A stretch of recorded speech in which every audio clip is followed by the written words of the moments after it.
નમસ્કાર, વીટીવી ડિજિટલમાં આપનું સ્વાગત છે. પશ્ચિમ બંગાળમાં વિધાનસભા ચૂંટણી 2026 પહેલા જ મામલો ગરમાઈ ગયો છે. ગુરુવારે ઈડીએ જાણીતી પોલિટિકલ કન્સલ્ટન્સીના વડાના ઘરે અને તેના દફતરે દરોડા પડ્યા હતા.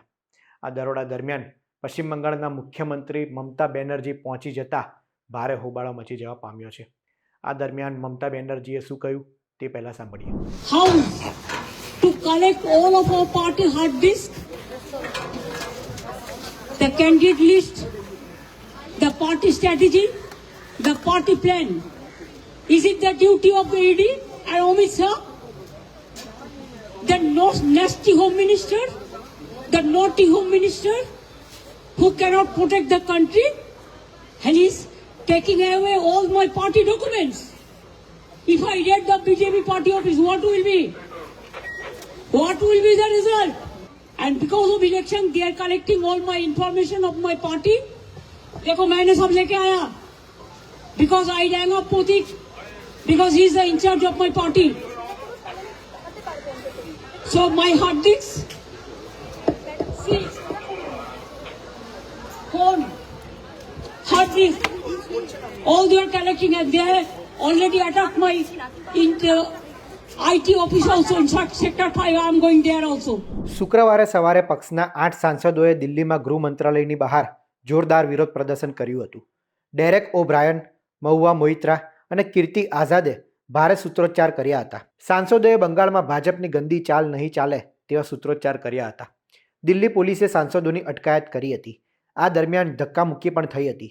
કેટલાક સાંસદો પડી પણ ગયા હતા. પશ્ચિમ બંગાળના મુખ્યમંત્રી મમતા બેનર્જી કોલકાતામાં ઈડીની કાર્યવાહી વિરોધમાં રેલી કરી રહ્યા છે. મમતા બેનર્જીએ શુક્રવારે ઈડી વિરુદ્ધ 2 ફરિયાદો નોંધાવી હતી. આ ફરિયાદો રાજકીય કન્સલ્ટન્સી ફર્મ IPACની ઓફિસ અને તેના પ્રમુખ પ્રતીક જૈનના ઘરે થયેલા દરોડાના સાથે સંબંધિત છે. આ ફરિયાદોના આધારે કોલકાતા પોલીસે FIR નોંધીને તપાસ શરૂ કરી છે. આ મામલે ઈડીએ સત્તાવાર નિવેદન જાહેર કરીને મુખ્યમંત્રી મમતા બેનર્જી પર તપાસમાં અવરોધ ઊભો કરવાનો અને પુરાવા નષ્ટ કરવાનો ગંભીર આરોપ લગાડ્યો છે. તપાસ એજન્સીએ સત્તાવાર નિવેદનમાં જણાવ્યું છે કે જ્યારે દરોડાની કાર્યવાહી ચાલુ હતી ત્યારે મુખ્યમંત્રી મમતા બેનર્જી વિશાળ પોલીસ કાફલા સાથે અચાનક જ IPACના વડા પ્રતીક જૈનના નિવાસસ્થાને પહોંચી ગયા. મુખ્યમંત્રી ત્યાંથી તપાસ માટે અત્યંત જરૂરી એવા મહત્વના દસ્તાવેજો અને ઇલેક્ટ્રોનિક ડિવાઇસ પોતાની સાથે લઈ ગયા છે. એટલું જ નહીં, ત્યારબાદ મમતા બેનર્જીએ IPACના દફતરમાં પણ જબરજસ્તી પ્રવેશ કર્યો, જ્યાં પુરાવા સાથે છેડછાડ કરવામાં આવી. ઈડીની તપાસ મુજબ આ દરોડા કોલસાની હેરાફેરી અને તેના દ્વારા થયેલા હવાલા ટ્રાન્ઝેક્શન સાથે જોડાયેલા છે. તપાસમાં એવું પણ સામે આવ્યું છે કે કોલસા કૌભાંડમાં મોટો હિસ્સો સાકંબરી ગ્રુપ ઓફ કંપનીઝને વેચવામાં આવ્યો હતો અને તેમાંથી મળેલી રકમ હવાલા માર્ગે ફેરવવામાં આવી છે.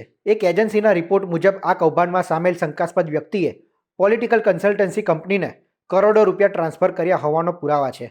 આ મની ટ્રેલ અને હવાલા કનેક્શનના કથિત જોડાણની ઊંડી તપાસ કરવા માટે જ ઈડીએ પશ્ચિમ બંગાળના 6 શહેર અને દિલ્હીના 4 સ્થળોએ એક સાથે દરોડા પાડ્યા હતા. ચૂંટણી પહેલાં જ પશ્ચિમ બંગાળમાં રાજનીતિ ગરમાઈ ગઈ છે. આ મામલો હવે ક્યાં સુધી પહોંચે છે તે જોવું રહ્યું. આ મામલે ભારતીય જનતા પાર્ટી અને TMCના નેતાઓ આગામી સમયમાં સામસામે આવે તેવું ચોક્કસ લાગી રહ્યું છે. આવા જ ઇન્ફોર્મેટિવ વિડીયો માટે વીટીવી ડિજિટલ સાથે જોડાયેલા રહો. ધન્યવાદ.